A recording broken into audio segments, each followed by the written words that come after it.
اسم من آلیتیاست. داستانم حقیقت داره. البته اگه بگم افسانه است احتمالش بیشتره که باور کنین. خب، روزگاری که انسان‌ها با بالهای فلزی تو آسمون پرواز می‌کردن، کفشای بالدار پاشون می‌کردن و کف دریا راه می‌رفتن. تیکه‌های شیشه‌ای دستشون می‌گرفتن و از تو آسمون آهنگ عاشقانه گوش می‌دادن. زنی به شدت خوشحال و تنها زندگی می‌کرد که به انتخاب خودش تنها بود. دلیل خوشحالیش استقلالش و درآمدش از به کار بردن ذهن پردانشش بود. کسب و کارش داستان بود. روایت شناسی بود که دنبال کشف حقایق مشترک بین روایت‌های بشر بود. به همین دلیل سالی یکی دو بار به سرزمین‌های غریب سفر می‌کرد. به چین، دریای جنوبی و شهرهای ماندگار سرزمین شام سفر می‌کرد. هم نوعانش اونجا جمع می‌شدن تا داستاناشون رو روایت کنن. از این طرف. ببخشید؟ از این طرف خانم. چی کار میکنید؟ میشه لطفاً ولم کنید؟ رمز و رازهای استانبول. آلیتیا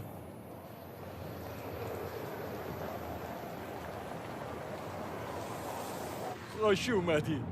شما کسی که داشت وسایلمو تو فرودگاه جابجا میکرد دیده بودین؟ کیو میگی؟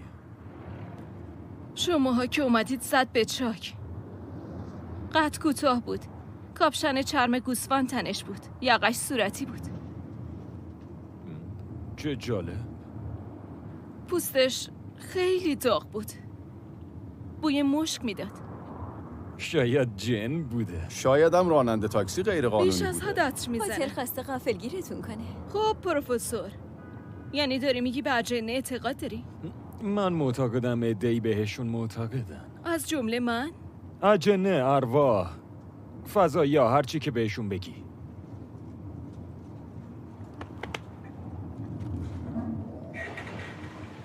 هتل قراره غافلگیرتون کنه.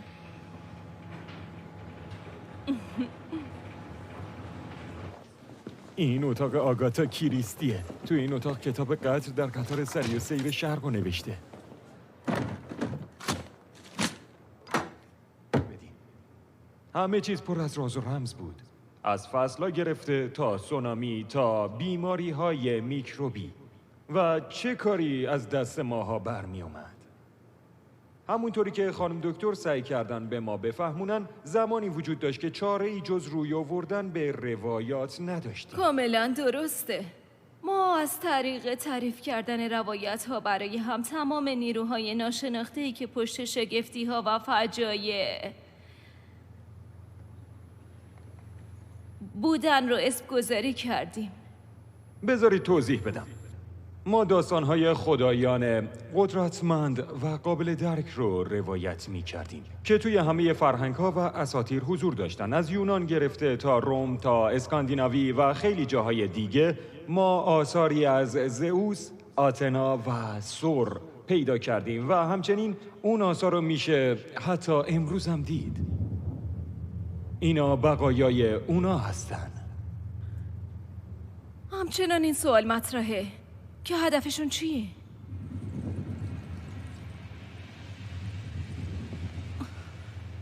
ما الان ازشون چی میخوایم؟ یه طرف بحث اساطیره و یه طرف هم علمه. وای ببخشید. اسطوره شناسی چیزی بود که ما اون زمان میدونستیم. علم چیزیه که ما تا الان میدونیم.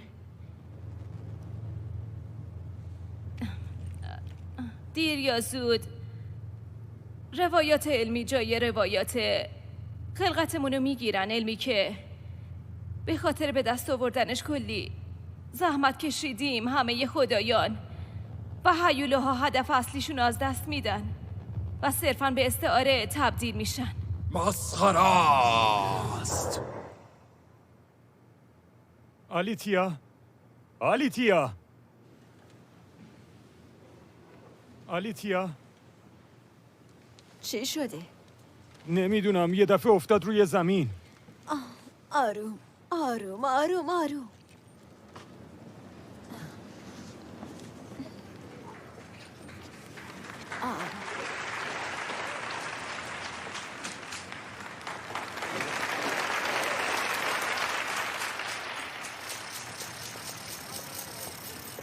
بهتر نیست که بری پیش دکتر؟ برای چی؟ من که حالم خیلی خوبه. ببخشید ولی مطمئنی حالت خوبه؟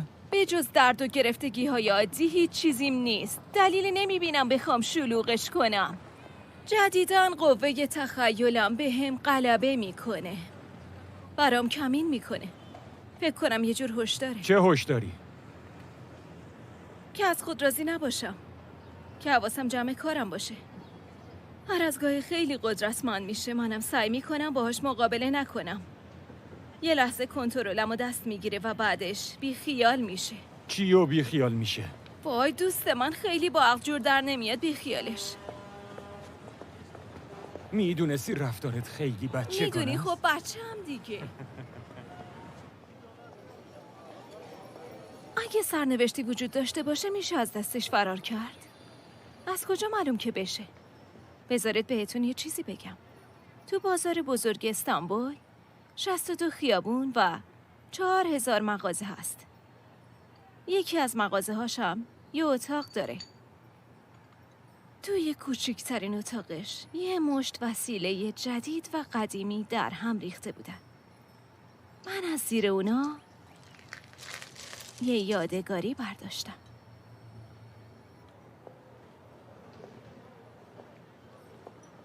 میدونید این چیه؟ خیلی مطمئن نیستم ولی ممکنه چشم بلبل باشه. حوالی سال 1845 چند تا شیشه ساز تو اینجرکوی مشغول کار بودن. به خاطر این الگوهای مارپیچ آبی و سفیدشون معروف بودن. اینجا رو ببین. به جای اون ظرف داغون میخوام برات یه هدیه بخرم. اوه ببینش. اگه واقعا این چشم بلبل باشه میشه اعتبار تاریخیشو سنجید؟ میگن اگه اصل باشه یه وقتایی میشه لکه های خون ریه های شیشه سازا رو توش دید. ولی این بهش میخوره که تقلبی باشه. این یه ذره اینجاش خرابه. یه چیز دیگه بردار. نه ممنونم گنهان. اینو برمیدارم. نمیدونم چیه ولی مطمئنم داستان جالبی پشتشه.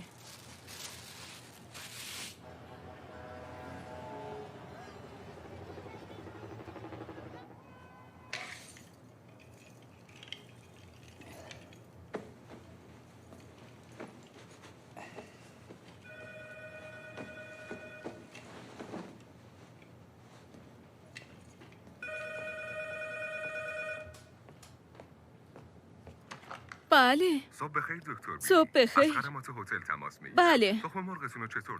عسلی باشه دونه لطفاً. ترشم بذارید. آره ولی دورشونو ببرین. 2 تا تخم. یه دونه کافیه. خیلی خوب ممنون. ممنون.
من چشمامو میبندم و تا 3 میشمرم.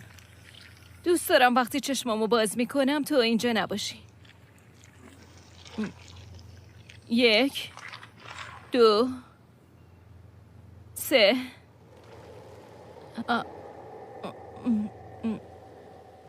4 5 6 7 8 9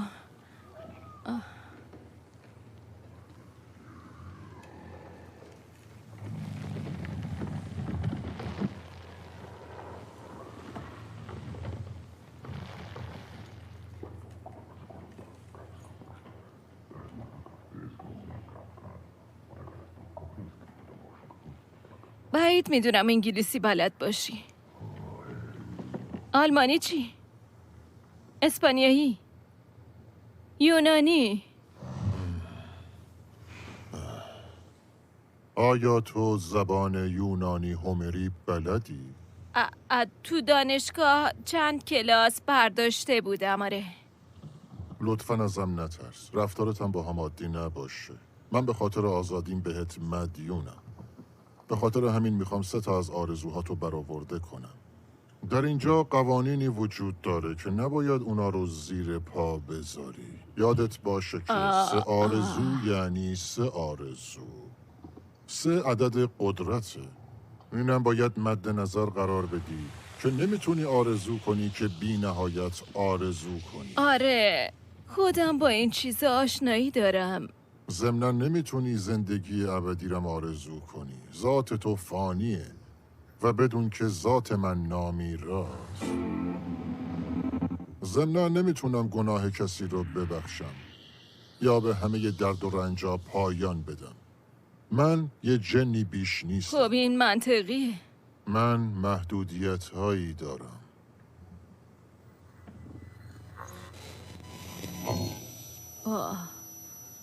ببینم اینه که اینجاست چیه؟ انسان کوچولو؟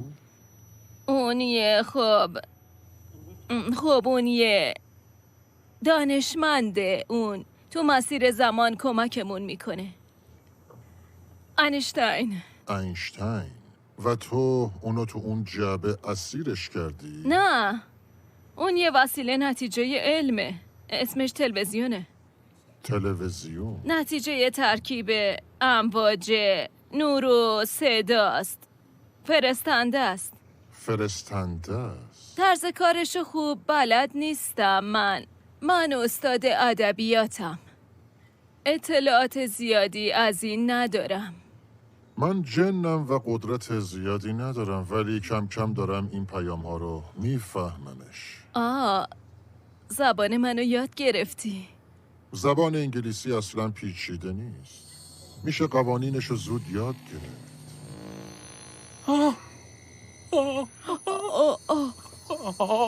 میخوای این آلبرت کوچولو رو واسه خودت نگه کنی؟ نه فکر نکنم خوشش بیاد. برش گردون سر جاش. میتونم چطوری؟ بزرگش بکنم، اصلا برام کاری نداره. نه بذارش سر جاش. پس آرزوت همین بود؟ نه، این وظیفته. خب چه آرزویی میکنی؟ خواسته قلبی چیه؟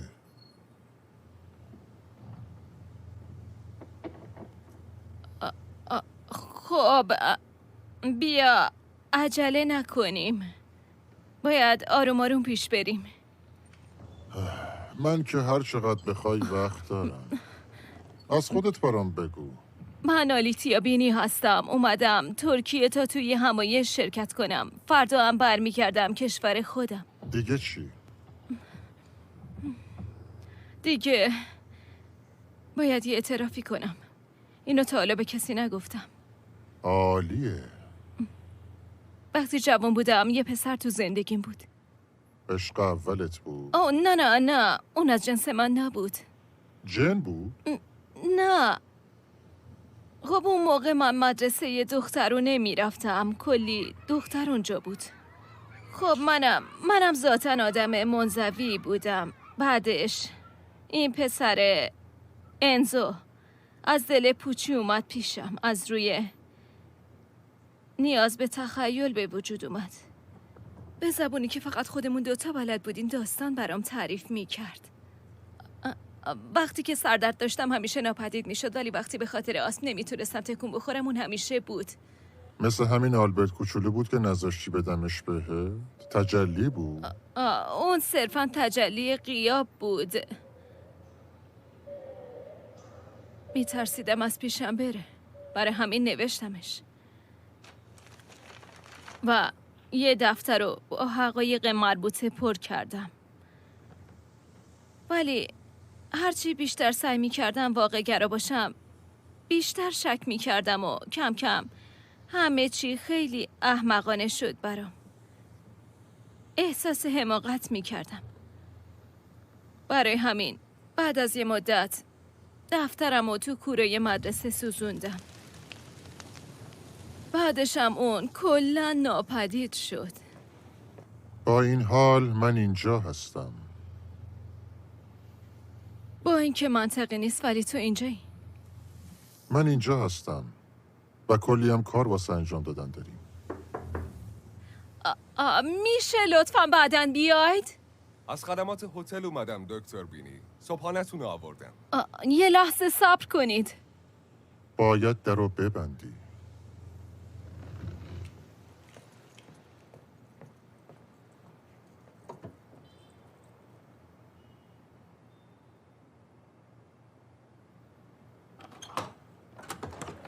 صبح بخیر. ممنونم. صبحانه‌تون رو کجا بذارم خودم دکتر؟ میبرم. لطفاً بذارین بیارم نه داخل. خودم میتونم ببرم. چقدر خوب دکتر. امیدوارم خوب استراحت معلومه کرده باشید. خوشمزه ساره خوب بود. امروز قصد دارید چی کار کنید؟ نمیدونم راستش، ببینم چی میشه. هر وقت فرصت داشتین میخوام یه گالری هنری خیلی قشنگ رو لطف بهتون دارید. نشون بدم. ممنونم. اینطوری شاید خیلی بعدا خوب تونستیم میشه. بریم. ممنون. خیلی روز خوب، خوبی خیلی داشته خوب. نوش باشید. جونتون. از صبحانه‌تون لذت ممنونم. ببرید.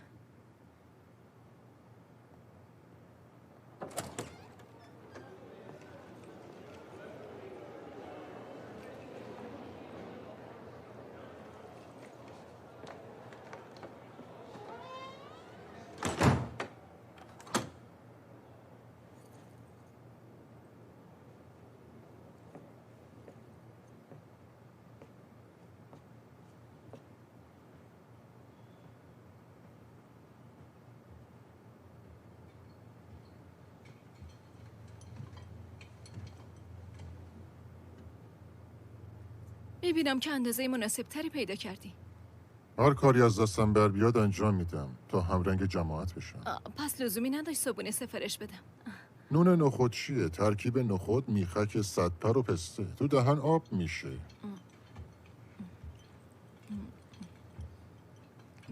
میتونم یه سوالی ازت بپرسم؟ چرا که نه؟ چرا تو بطری من زندگی میکردی؟ داستانش مفصله. سومین دوران جسمم اون تو بودم. 3 بار تو بطری اسیر شدی؟ درسته که جنم، ولی یه احمقم و به شدت از همصحبتی با خانومام لذت میبرم. باید در آینده بیشتر دقت کنم. اولین بار چطور اسیر شدی؟ به خاطر امیالم. فقط همین. طرف کی بود؟ صبا. ملکه سبا رو میگی؟ از خویشاوندان بود. اونم جن بود؟ مادرش جن بود. مگه میشه؟ اجنه با انسان میتونن طبق قوانینی با هم باشن، ولی نمیتونن فرزندی نامی را به دنیا بیارن. عین خر و اسب که فرزندشون قاطر نازا میشه. خب چه شکلی بود؟ به جز موهای پرپشت روی پاهاش مثل بقیه انسانها بود. البته به جز اینکه اون صبا بود. طبق روایات اون خیلی زیبا بوده. اون زیبا نبود خانم، اون خود زیبایی بود. از هر نظر آزاد بودم. و اونم تو رو دوست داشت؟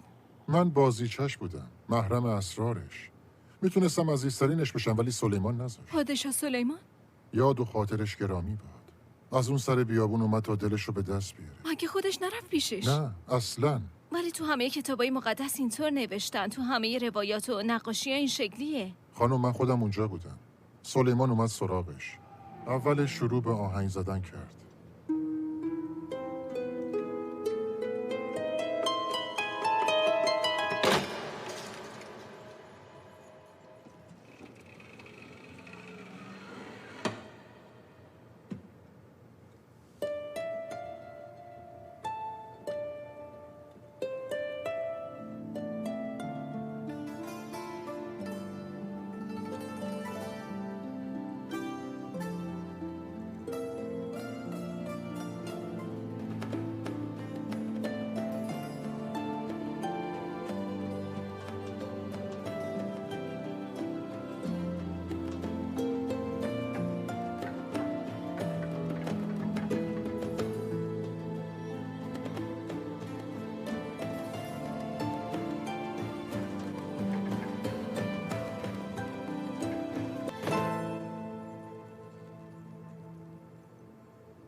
صبا کم کم وظایفی به اون میسپرد که غیر ممکن به نظر میرسیدن. ازش خواسته بود نخ ابریشمی سرخی رو تو کاخ هزار اتاق پیدا بکنه و اسم سری مادرش که جن بود و حدس بزنه و همینطور بزرگترین خواسته زنان رو بهش بگه. این یکی واقعا غیر ممکنه. نه برای اون میتونست با حیوانات زمینی و اجنه آتشین صحبت بکنه.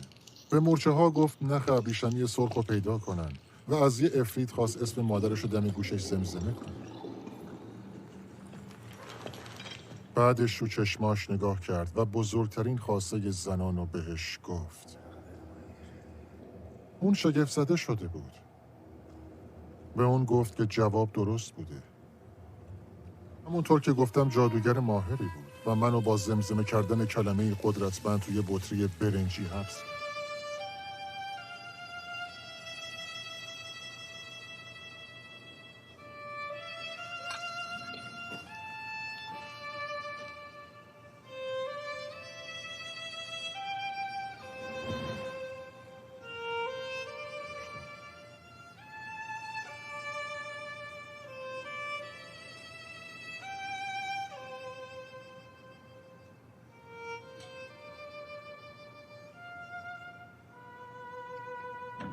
خلاصه افتادم توی دریای سرخ و 2500 سال اسارت کشیدم.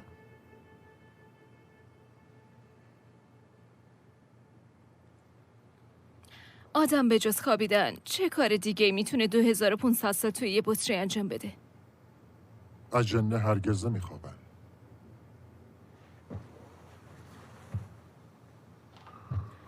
پس چطور باهاش کنار اومدی؟ 100 سال اولش بابت سرنوشتم من واقعا خشمگین بودم. به درگاه باشکلو دعا کردم که آزاد بشم، ولی وقتی جوابی نگرفتم به درگاه همه خدایانی که میشناختم و نمیشناختم دعا کردم، ولی بازم جوابی نگرفتم. وقتم و صرف خیال پردازی کردم و کل لحظات زندگیمو مرور کردم. وقتی اینا همه رو بارها و بارها مرور کردم و خسته شدم، دوباره شروع کردم به دعا کردن و دوباره خشمگین شدم. بعدشم بالاخره به خودم یه حقه زدم. دعا کردم تو بطری بمونم. از درگاه باشکلو خواستم تا ابد توی بطری بمونم. و جواب داد؟ که آدم خواسته ای نداشته باشه، که وانمود کنه تنها خواستش تداوم اسارتش تو بطریه. نه، نزدیکترین تجربه اجنه به مرگ همینه. خودت جوابشو میدونستی؟ بزرگترین خواسته خانم. آره. خودت بلد نیستی؟ اگه خودت ندونی نمیتونم خب بهت قطعا بگم. خواسته هممون یکی نیست. خانم، من اصلا از آرزوهای تو خبر ندارم. من تو زندگیم جایی هستم که کل نیازم برآورده شدن. میتونم بگم که راضی و خرسند هستم. بگو ببینم، همسر کسی هستی یا بیوه‌ای یا شاید هم مادری؟ نه بچه، نه خواهر برادر، نه والدین دارم. قبلا شوهری داشتم. آها، اون وقت بفرمایید شوهرتون چه رنگی بود؟ چه رنگی بود؟ اولش اون میدرخشید. خب آخرش چی؟ اون داستان جذابی نیست. ولی بالاخره داستانه و این داستان خودته و همیشه عاقلانه است آدم افرادی رو که بهشون مدیونه بشناسه. ادامه بده لطفاً. خیلی خوب. ما همدیگر رو از بچگی میشناختیم. ما خیلی زود ازدواج کردیم. اولش از ذهن و بدن همدیگه لذت میبردیم. چند ساله رو به خوشی رد کردیم و بعد به مرور زمان همه چی نیست و نابود شد و صمیمیتمون خیلی کمتر شد. و الان کجاست؟ با امیلیان پورتر تو هکنی زندگی میکنه.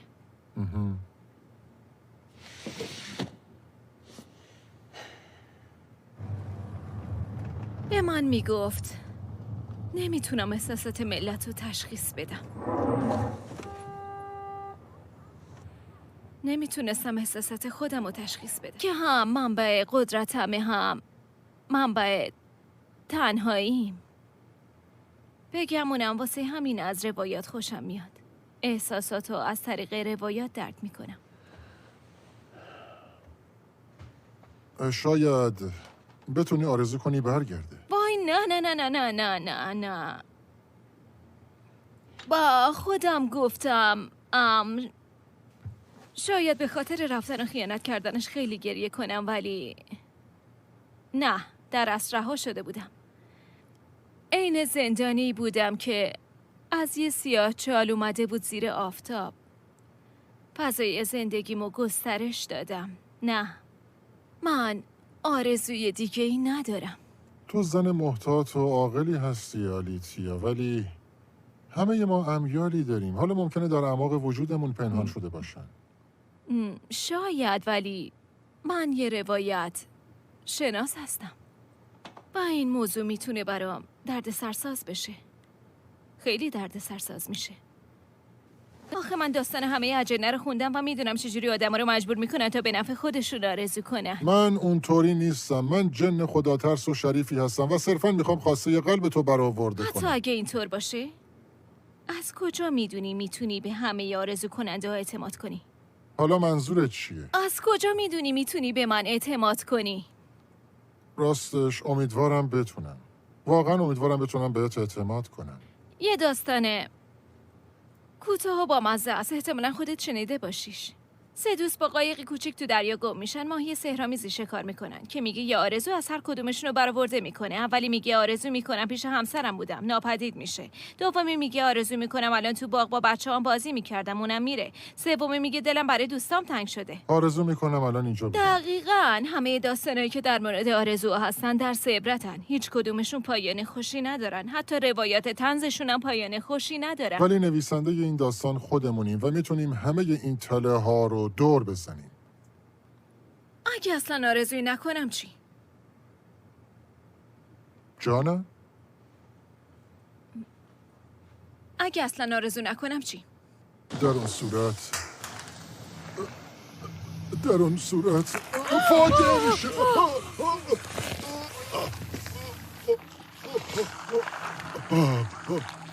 خدای من.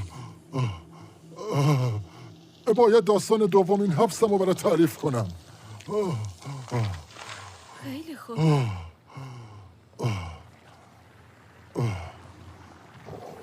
آره باید داستان دومین دوران حبسم رو برای تعریف کنم. میشنوم.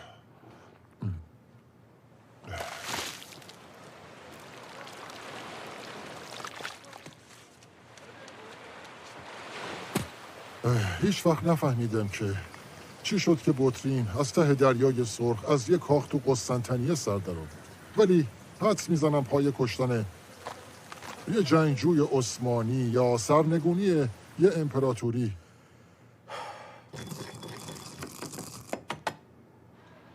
و دختری عاشق وسط بود.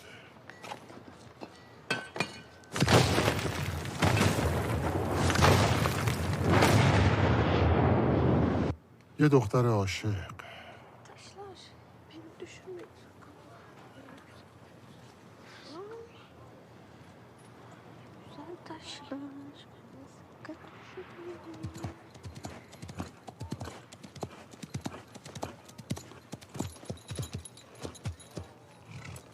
آفرین.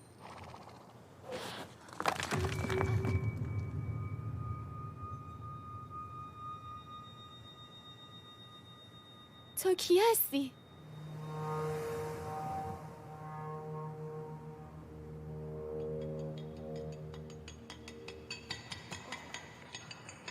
گلتن برده‌ای بود که به همراه زنای دیگه تو حرمسرا زندگی میکرد.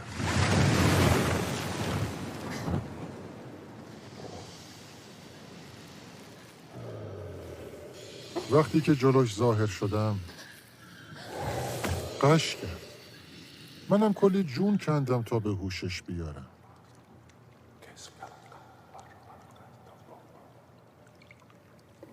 بهش گفتم اصلا قصد ندارم برای سرش بیارم چون من محکوم به حبس و یه بطری. ولی بعد از برآورده شدن آرزو آزاد بعد میشی. از آرزوی اون آزاد میشه. خیلی بشین لطفا.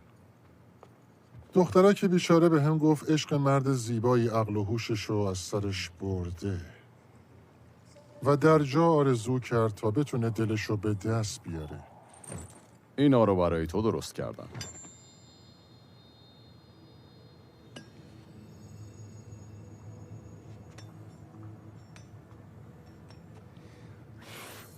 از قضا اون عاشق مصطفی بزرگ شده بود. منظورم شاهزاده مصطفی است. بزرگترین پسر سلیمان محتشم و احتمالاً ولیعهد تاج و تختش بود. اگه میدونستم بعدش چی میشه، خطر مقابله با فرشته هاس ابلیس رو به جون میخریدم تا حواس اونو از آرزوهاش پرت کنم.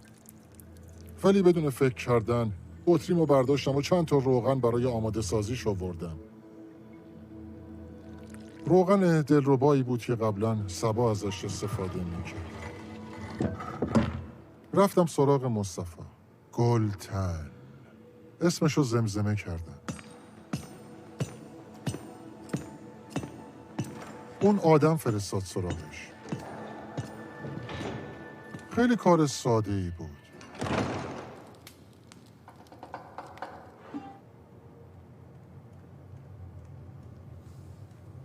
سعی کردم بهش هشدار بدم مراقب باشه. گوش کن. بیا این ور. ولی بیا. خودش دومین آرزوشو کرده بود. من آرزو دارم که باردار از مصطفی؟ خواهش میکنم این آرزو رو نکن. چی؟ امکان خواستی نداره، این حرفو قلبیمه. نزن. باید اونو برآوردش ازت کنی. خواهش میکنم. زود باش. صبر کن. و این اشتباه بزرگی بود. چون دقیقاً در همون موقع داشتن سلیمان محتشم و تضعیفش میکردن. جنگجویانش معتقد بودن دل نازک شده و به جای حکومت بیشتر به اشعارش علاقه‌مند شده.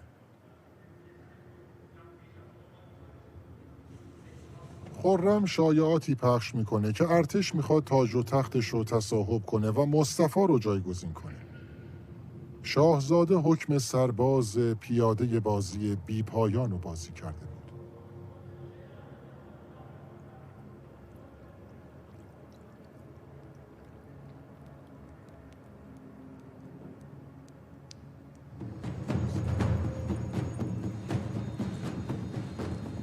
نقشه های خبیثانه‌شون به سرعت شروع شد.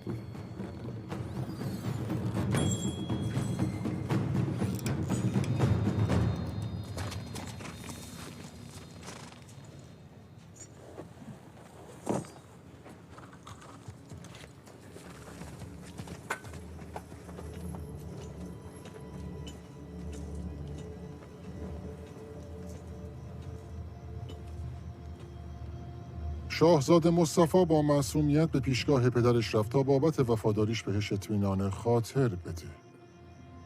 سلطان عزیزم،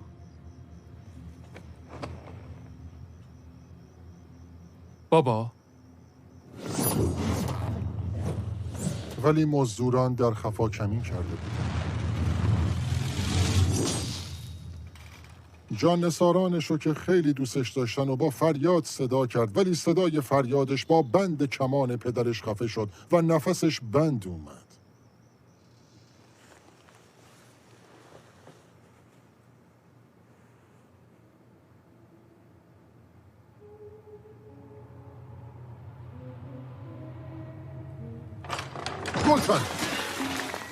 گلتن اونا دارن میان سراغت. کیا رو میگی؟ سربازا. از کجا میدونی؟ یه آرزوی دیگه باقی مونده. زود باش آرزو کن. تو زود چی باش. میگی؟ گلتن گوش کن، دارن میان تو رو بکشنت. شاهزاده از من محافظت کاری از میکنه. دستش بر نمیاد. آرزو کن لطفاً. آرزو کن. اون عاشق منه. گلتن شاهزاده مرده. کل طرفداراش هم مردن. خرم داره میاد سراغت. آرزو کن، خودتو نجات بده گلتن. کافی بود چند کلمه ادا کنه تا آزاد بشه و بتونه بچه‌شو در امنیت به دنیا بیاره. منم بالاخره میتونستم به قلمرو اجنه برگردم، ولی بدو رفت و دل آدم کشا. گلتن میخواستم بهشون حمله کنم، ولی متاسفانه یکی از پیروان ابلیس جلومو گرفت.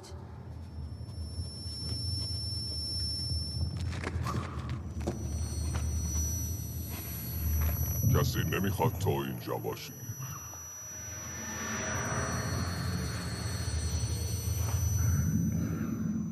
تو نمیتونی سرنوشت رو تغییر بدی. اگه آرزو نکنی محکوم به فنایی.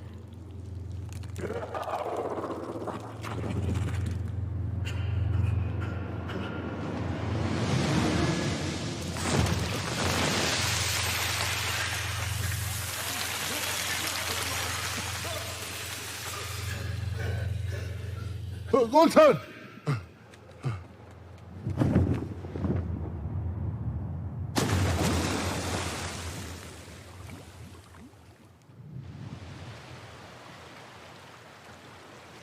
اون اصلا آرزو نکرد خودشو نجات بده. اصلا آرزو نکرد جفتمون رو نجات بده.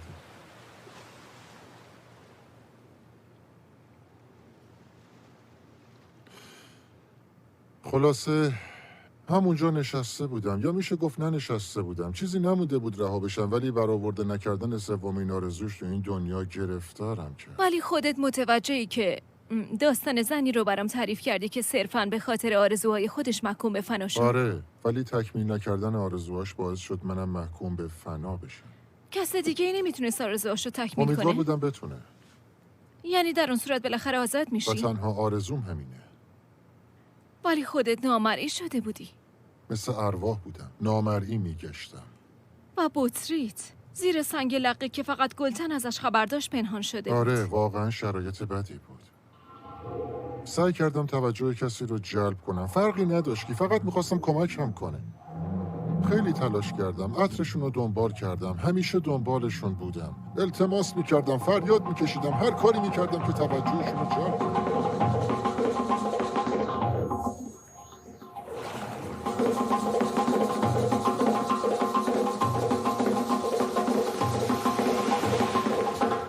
صد سال به طرز رقت انگیز این کارو کردم و هر بار که شکست میخوردم از انگیزم کم میشد.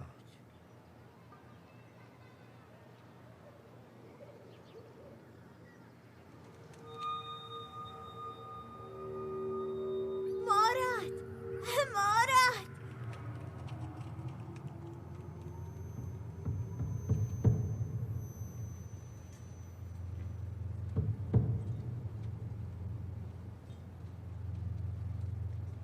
مارد!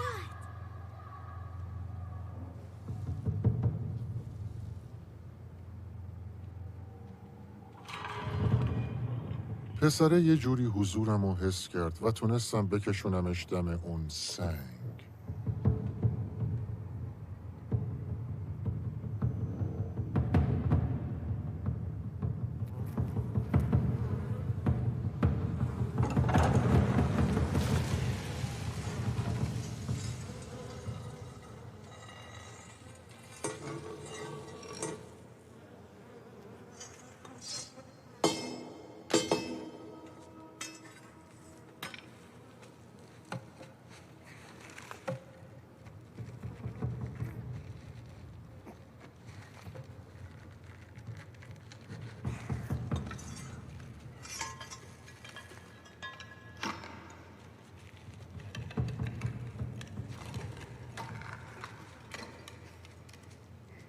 ابراهیم بیا کمک. مراد! ابراهیم! ولی همین که نزدیک بود منو پیدا بکنن، مادرشون پیداشون کرد. اینجا چی کار میکنید؟ برگردید مادرشون خونه. کوسم از عزیزای بیوه های دلم. سلطان احمد یکم بود. پسراشم تو صف تاج و تخت مراد هستن. عزیزم تو باید برگردی خونه. واسه چی به حرفم گوش وقتی موی نمیدی؟ پای انقدر مراد رو شیطنت دیدم، فهمیدم نکن. که یکی از اجدادش جن بوده و قدرت اجنه تو وجودش هست. همه جا دنبالش میکردم و مصمم بودم دوباره بکشونمش سمت اون سنگ، ولی اون در سن 11 سالگی به تاج و تخت میرسه و سلطان مراد چهارم میشه و چون درگیر دسیسه های همیشگی میشه بیش از پیش منو نادیده میگیره. تو سن 20 سالگی ارتشش رو به جنگ برد. خودش کنار افرادش تو قفقاز و بین النهرین مبارزه میکنه. روایات زیادی از بی‌پروایی هاش هست. اون حتی به فکر جون خودش هم نبود.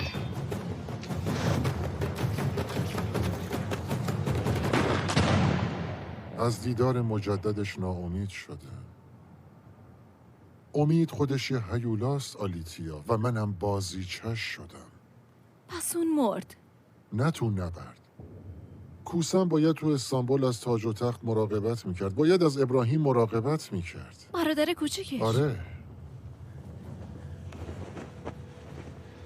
اون آخرین بازمانده خاندان عثمانی.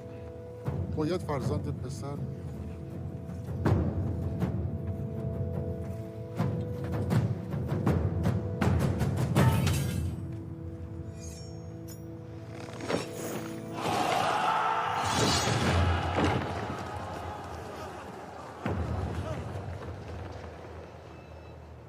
مراد برگشت. البته با اینکه فاتحانه برگشت، ولی نمیتونست ردای خونینشو در بیاره. جنگ واقعا روحشو فاسد کرده بود.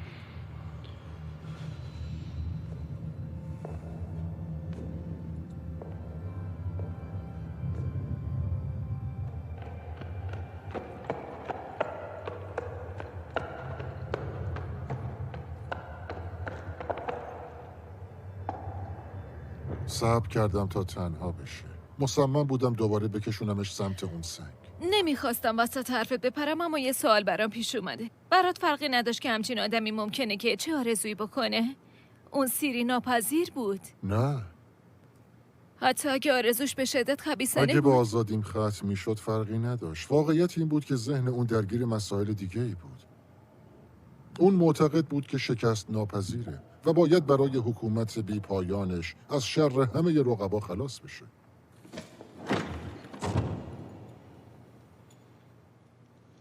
چرا میخوای شمشیرتو حروم کنی شیر بزرگ؟ ابراهیم،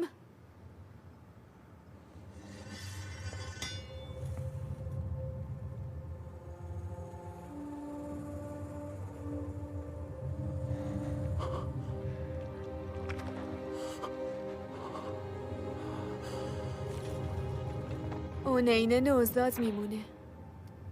چطور حکمرانی کنه؟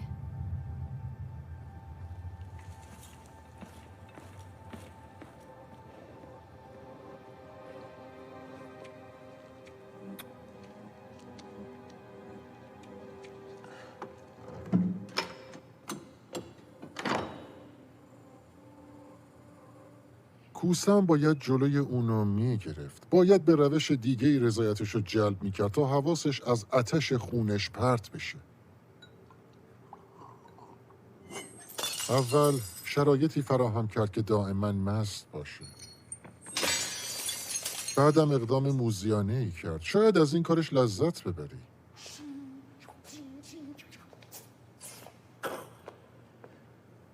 عده‌ای رو به سراسر امپراتوری اعزام کرد تا بهترین راویان رو پیدا کنن.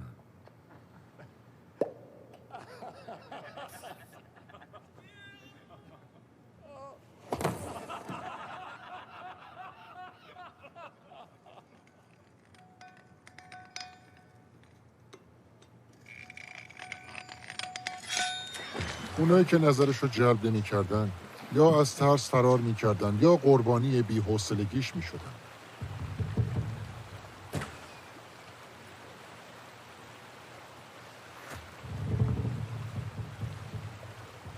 فقط یه نفر تونست که نظر اونو به خودش جلب کنه.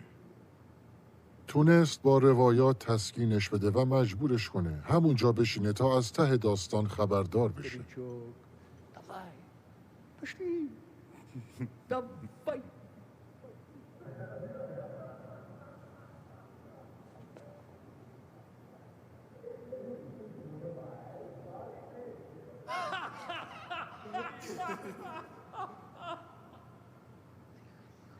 تنها دوستش همین آدم بود. بعدش هم اون دوستی تبدیل به عشق شد. منم از اونجایی که کار دیگه ای نداشتم با خوشحالی گوش میدادم. منم غرق شدن تو داستانش رو دوست داشتم.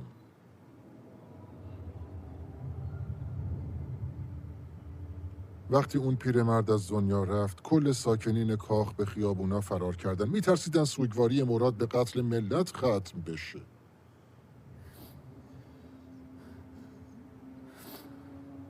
ولی اون فقط اونجا میشینه و اونقدر ناله میکنه و مشروب میخوره تا خالی بشه.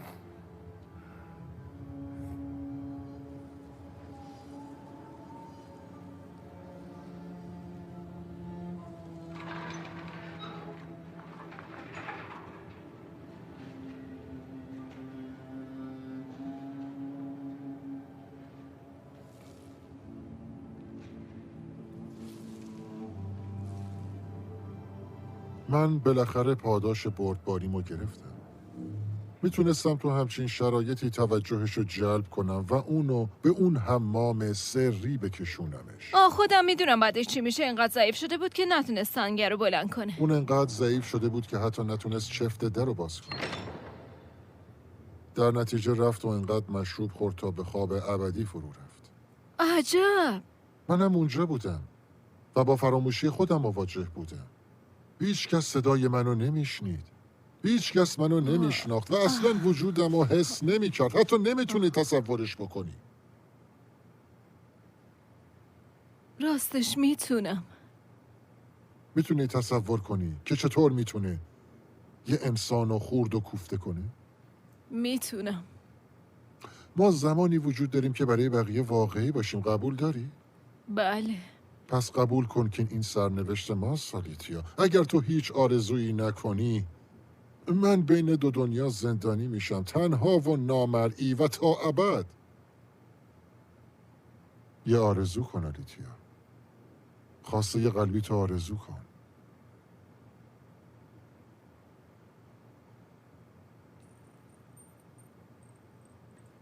اگه من جای تو بودم بیشتر دقت میکردم. کاملا مشخص راه نجاتتو پیدا کردم. کم و بیش. کم کم دارم به این فکر میفتم که بغل یه حقه باز نشستم. اونطوری که خیلی هم بهتر میشد. آره باور کن که اونجوری کار منم خیلی راحت تر بود، ولی مشکل اینه که من یه احمق کودنم که گن زده تو شانس خود. آره خب حرف تو باور میکنم باشه.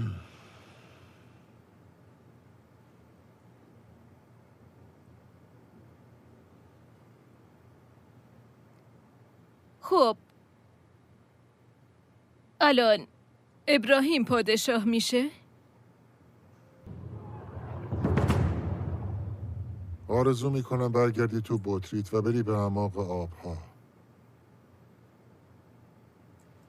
الانم میبینی که اینجام و گرفتار تو شدم. ظاهرا نمیتونیم از هم فرار کنیم. من تمام و کمال در اختیار تو هم.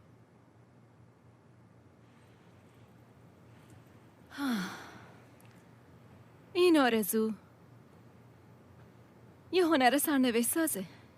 آرزو کردن راههای زیادی جلوی پای آدم نه میذاره. لزومه. تو داستانات که اینطوریه. من میدونم اما گفتی که حقه باز نیستی و ادعا میکنی که من و تو نویسنده های این داستان هستیم.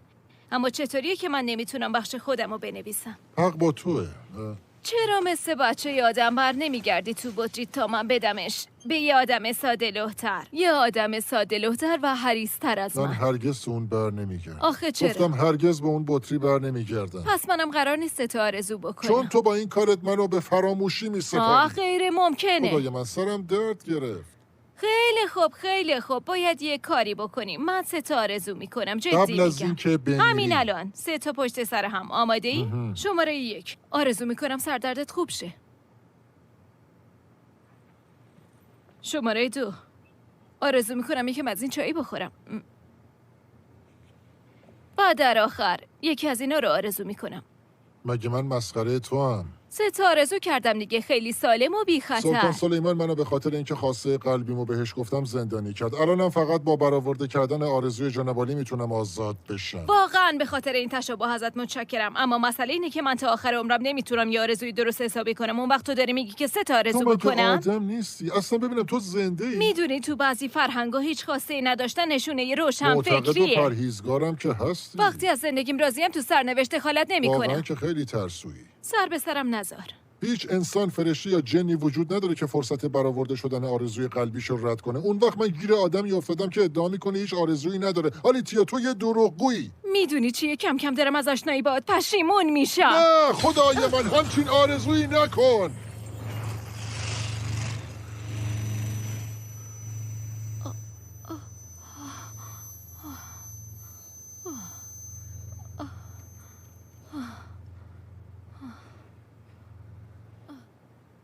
خب پس قبلا هم کسی این آرزو رو کرده بود و خیلی بد بوده. خیلی بد بوده. بدتر از چیزی که فکرشو بکن. بیرحمانه ترین آرزویی که تا به حال شنیدم. بازم به خاطر حماقت تلنگر خوردی؟ من به خاطر یه نابغه الان اینجام. این بار دیگه کی بود؟ اسمش زفیر بود. به ندرت همچین نابغه‌ای تو انسان‌ها پیدا میشه. اما به خاطر نادونی همین آدم الان اینجایی. به خاطر زفیر به این حال و روز افتادم آلیتیا. این همون داستانیه که تمام مدت از گفتنش به من اجتناب کردی؟ این داستانیه که از گفتنش حتی به خودم هم اجتناب میکنه.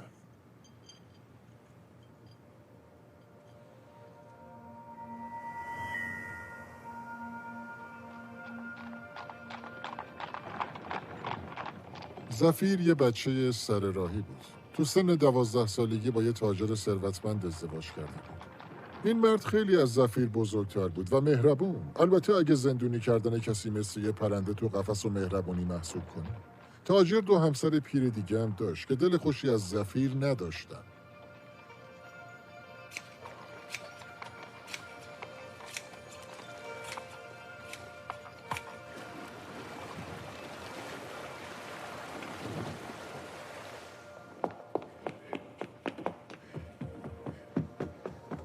همه، حتی خدمتکارام، زفیر رو مسخرش میکردن.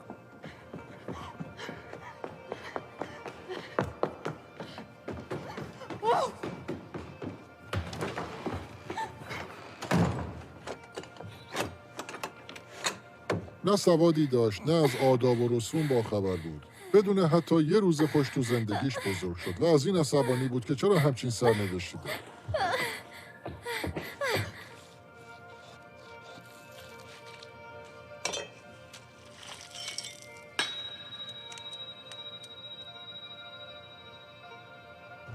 بطری من دست به دست چرخید و در نهایت به عنوان هدیه‌ای از طرف همسرش به دست زفیر رسید.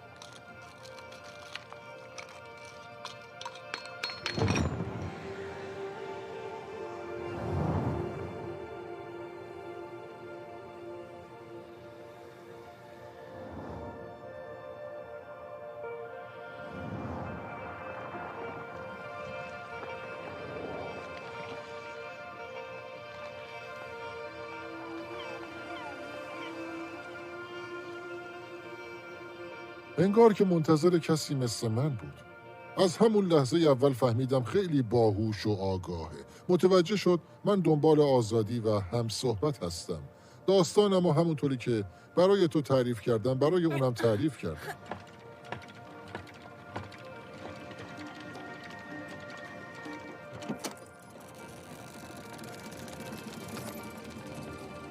از اون میشد به عنوان نابغه‌ای مثل داوینچی یاد کرد که نظریه‌های مربوط به پروازش همش رو زبون پادشاهان بود. فکر میکنم یه قدرت استثنایی دارم. خیلی استثنایی. مثل به جادو من میمونه. میگفت حس میکنه یه قدرت استثنایی اونو در بر گرفته. من دانش میخوام. هرچی دانشه به درد بخوره. استثنایی و خاصه. هرچی از تو میخوام باشه. بذار یه دانشمند بشم. من واقعا از برآورده کردن این آرزو خوشحال بودم.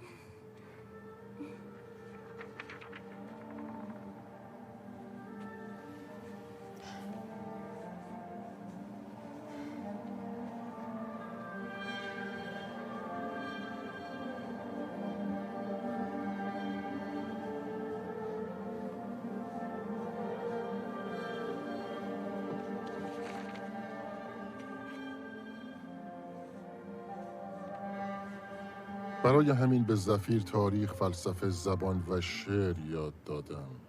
ریاضیات و اخترشناسی مثل سعادتی تکرار نشدنی برای اون بودن. کتاب‌ها و نوشته‌های زیادی براش آوردم که همشونو تو بطری‌هاش مخفی می‌کرد.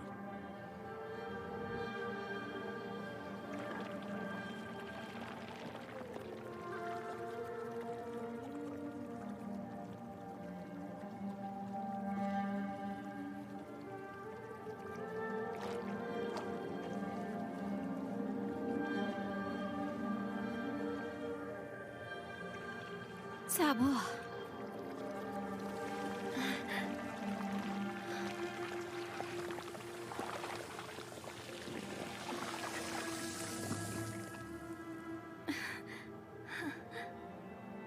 بیشتر یاد بگیرم. کل دنیا رو تو اتاقش داشتیم و من کم کم داشتم بهش علاقه‌مند می شدم. از خوشحالی زفیر منم خوشحال می شدم.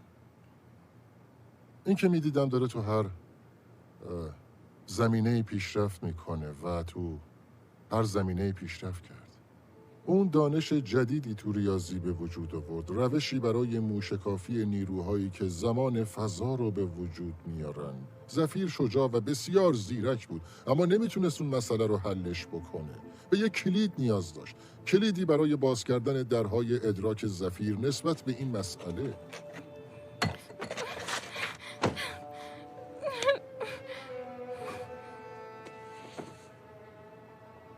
پس وقت استفاده از آرزوی دوم بود.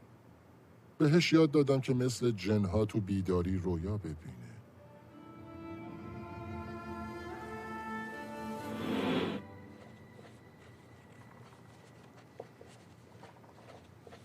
و به این طریق راه حل‌ها به سراغش اومدن. حالا میتونست نیروهای نامرئی رو تشخیص بده، میدان الکترومغناطیسی و انواع نیروها، حتی نیروهایی که جنها ازش ساخته شده بودن. تو از الکترومغناطیس ساخته شدی؟ همونطور که تو از خاک خلق شدی و منم از آتش.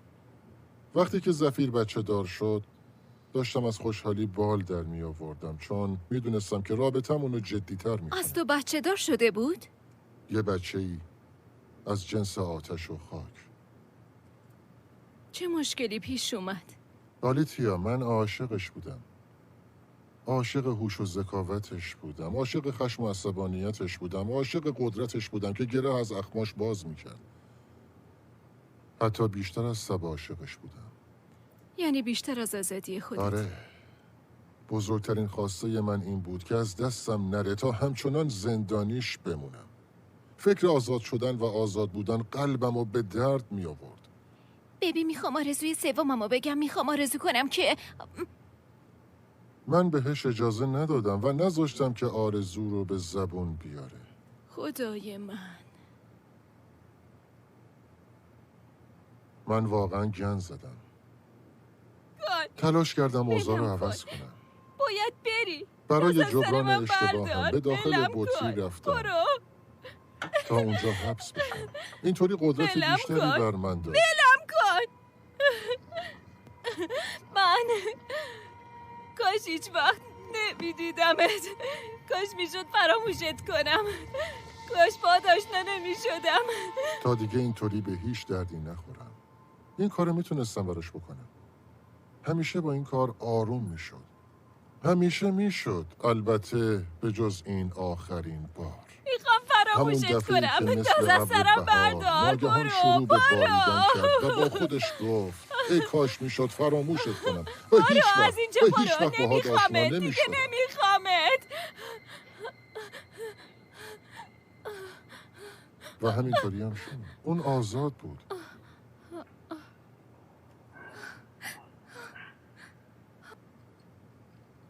عاشق کسی بودن میتونه اشتباه باشه.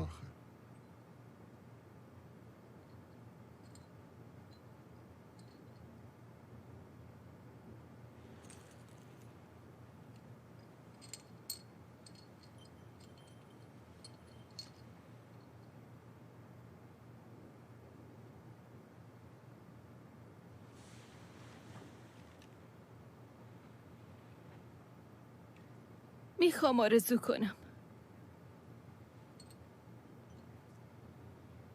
البته میترسم که خواسته زیادی باشه. قدرت من براش کافیه؟ امیدوارم. واقعا خواسته قلبیته؟ آره مطمئنم. ببین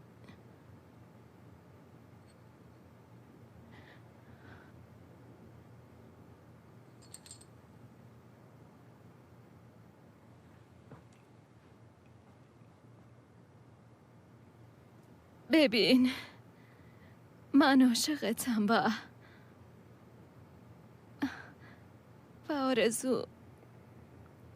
آرزو میکنم که تو هم عاشق من بشی. وقتی عشق شکل بگیره چی کار میشه کرد؟ چطور براتون توضیح بدم که زمانی عاشق یه جن بودم؟ در هر صورت فقط عده کمی حرفمو باور میکنن. عشق بیشتر شبیه خیال بافیه یا شاید یه رویا. تا شاید ما رو وسوسه کنه.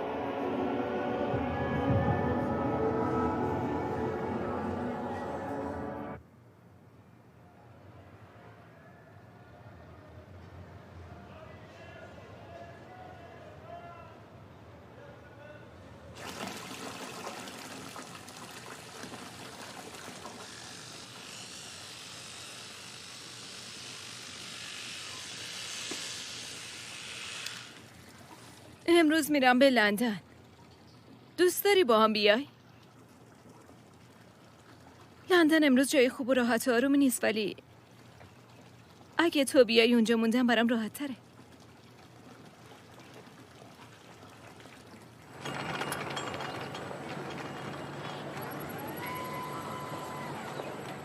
از این سمت. اونجا وایسی.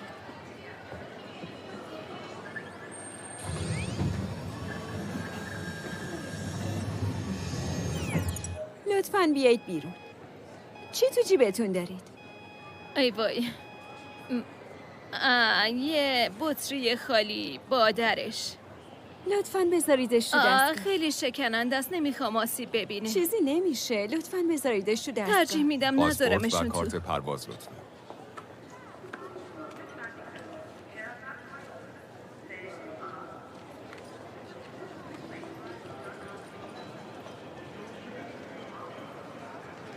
خیلی شکننده است. عقب بایستید. یه نمکدونه.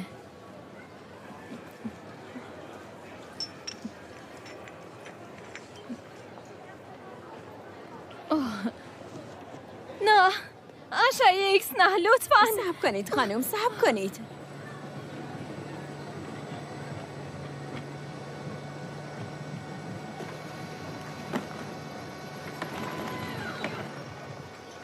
مشکلی نیست.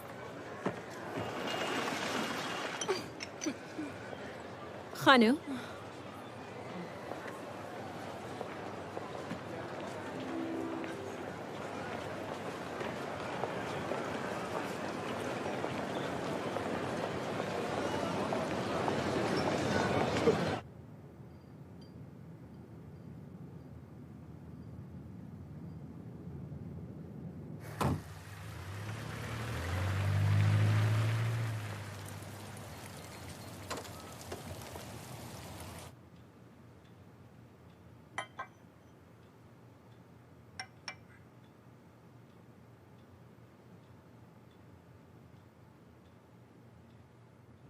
هر وقت خواستی بیا بیرون.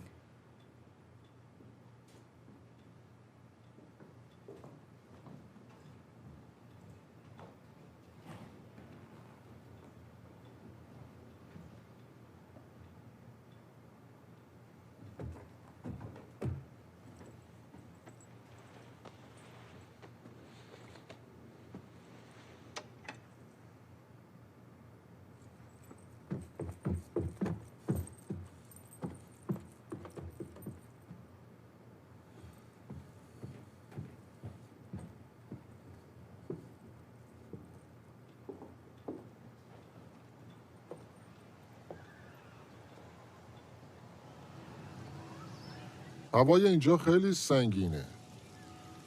پر از صداهای ممتد و چهره‌های بهت زده است. جدی؟ مثل انیشتین کوچولو؟ تلویزیون، دکلای مخابرات و اینجور چیزا؟ آره همه این دستگاه‌های مدرنتون که همزمان با هم سر و صدا ایجاد میکنن. سرتو بیار جلو.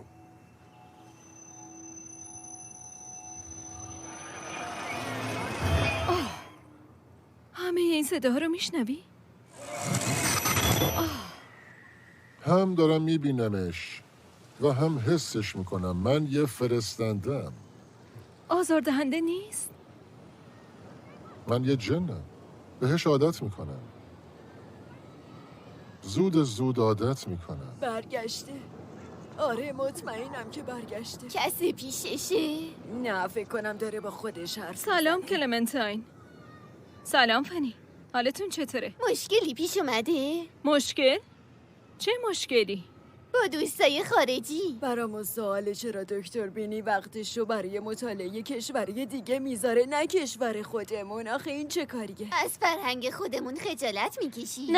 نه بیشتر از اینکه یه نفر از دیدن افراد متفاوت وحشت کنه خجالت میکشم.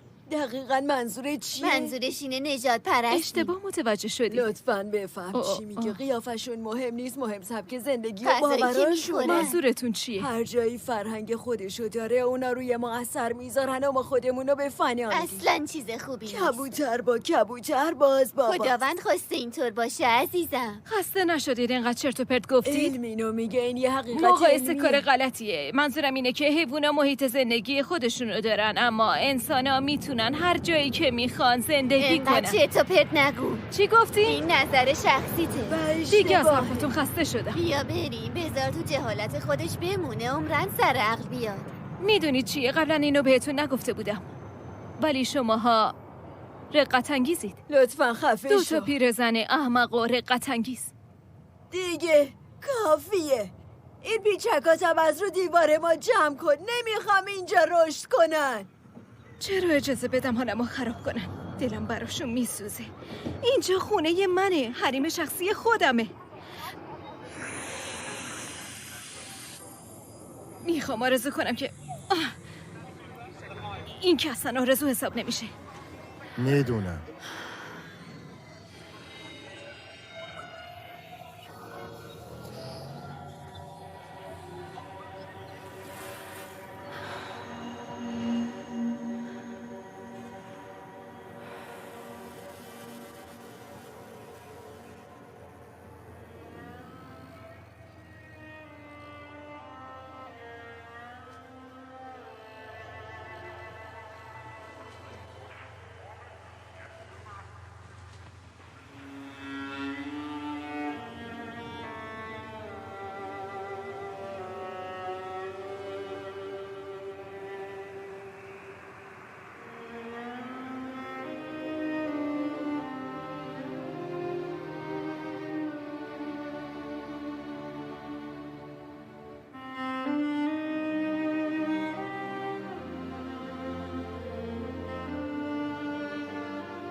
جین عزیزم، روزه چطور بود؟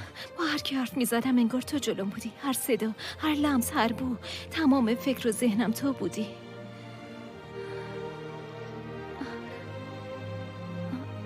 زود برمیگردم.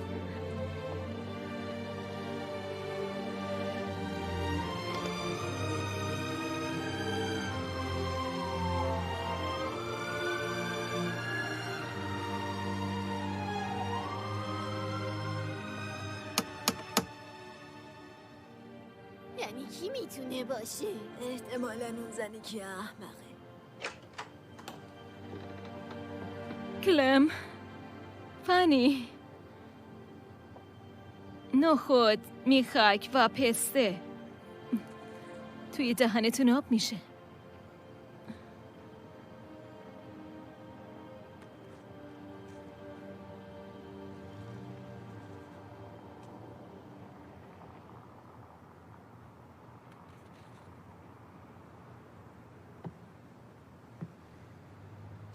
اون دوستمه.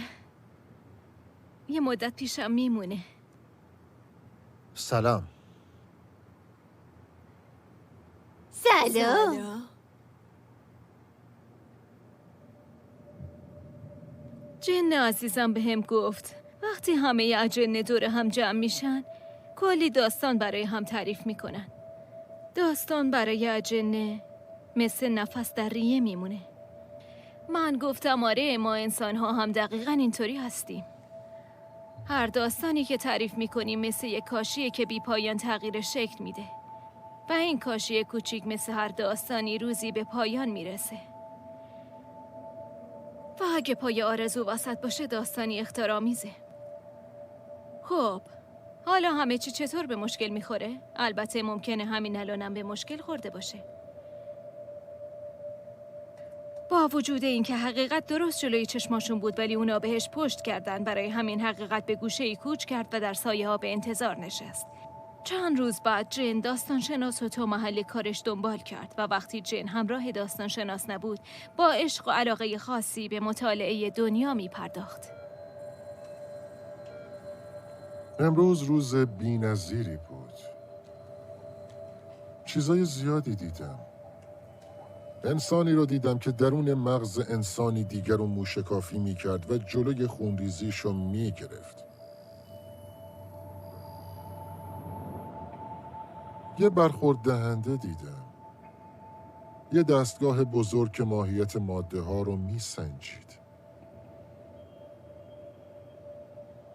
بعدش یه بشقاب ماهواره دیدم. بشقاب ماهواره‌ای که به نجوای ستاره های مرده گوش میداد.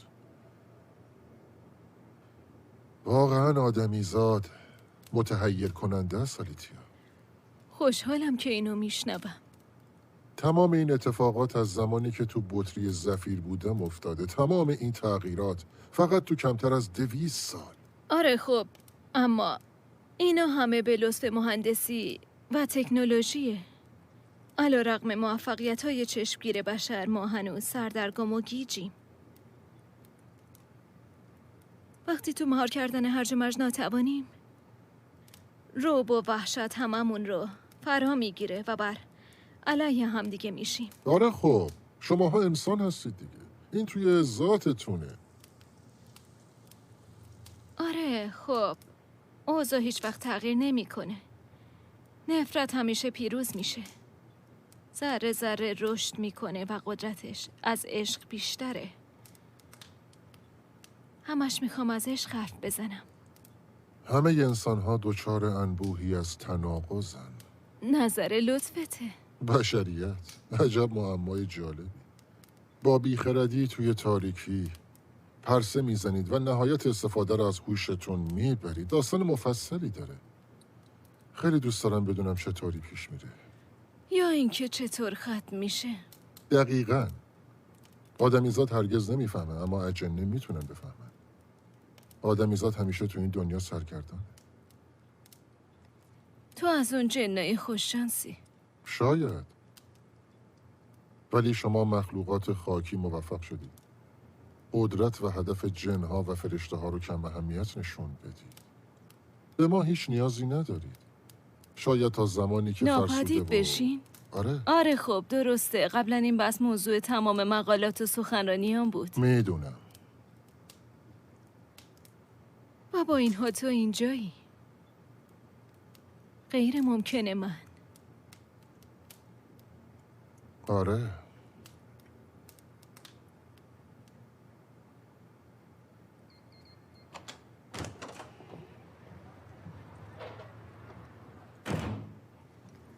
سلام.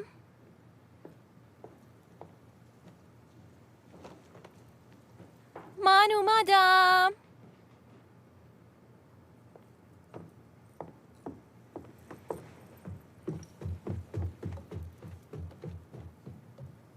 آهای.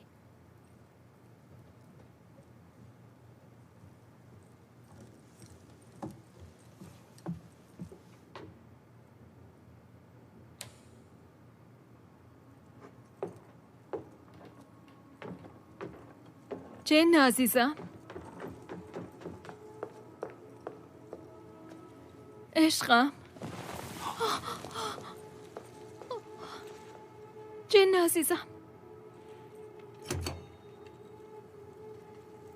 چی شده؟ صدامو میشنوی؟ جن، با من حرف بزن، با من صحبت کن. آرزو میکنم به حرف بیای. وای،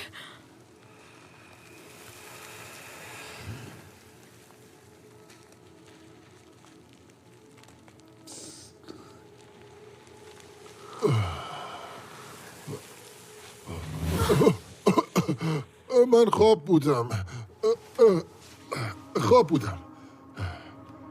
جنه نمیخوابن. بیا بریم پیاده روی. یه پیاده روی طولانی و انرژی بخش. یه چیزی که برای دوتامون تدارک دیدم. یه چیزی آماده کردم. یه شب عالی برای هر دوتامون. خیلی خوش میگذره. بهترین خاطره زندگیمون میشه. این میدان الکترومغناطیسی، اینا رو میفرستمشون رد کارشون. با هم میریم گشت و گذار. آره، با هم میریم میگردیم، میریم گردش، میریم قدم میزنیم، میریم کیف میکنیم. اصلا میریم گیتار میزنیم. آره، میریم با هم گیتار میزنیم. آلیتیا، یه جایی هست. نیروهای الکتریکی هیچ وقت از بین نمیرن تو این دنیا که اینطوری. به خاطر تو هم که شده من بهشون غلبه میکنم. تو آلیتیای منی، معشوق منی. ممنونم که سعی تو میکنی. فکر میکنی من دوستت ندارم؟ عشقی هدیه است. هدیه‌ای که بی قید و شرط به همه داده میشه. دست خودم نیست که بخوای یا نخوای.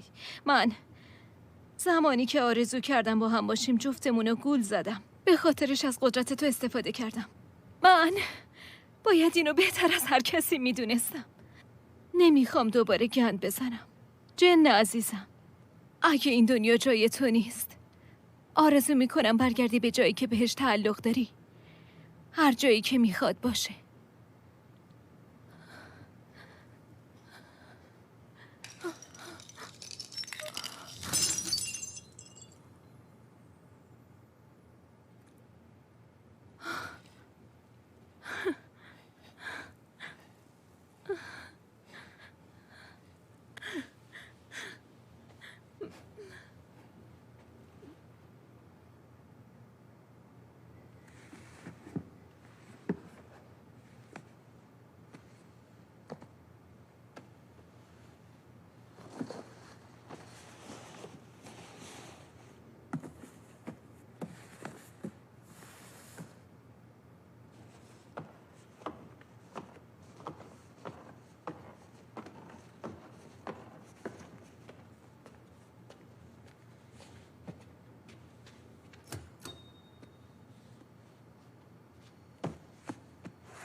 زود باش بیا اینجا میمون کوچولو، اون مامانت نیست.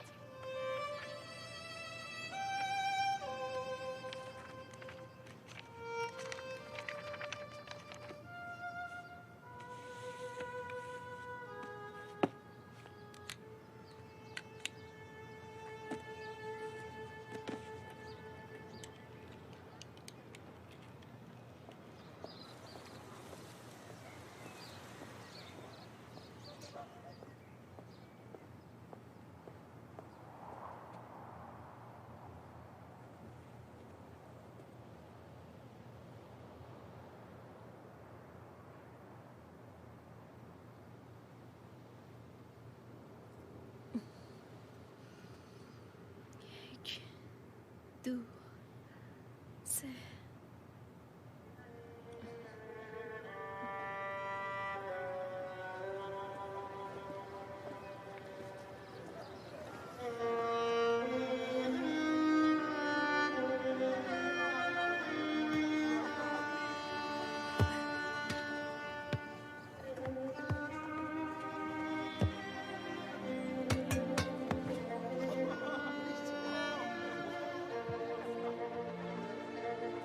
هر از گاهی به اون سر میزد و هر دو از تک تک لحظاتشون لذت میبردن.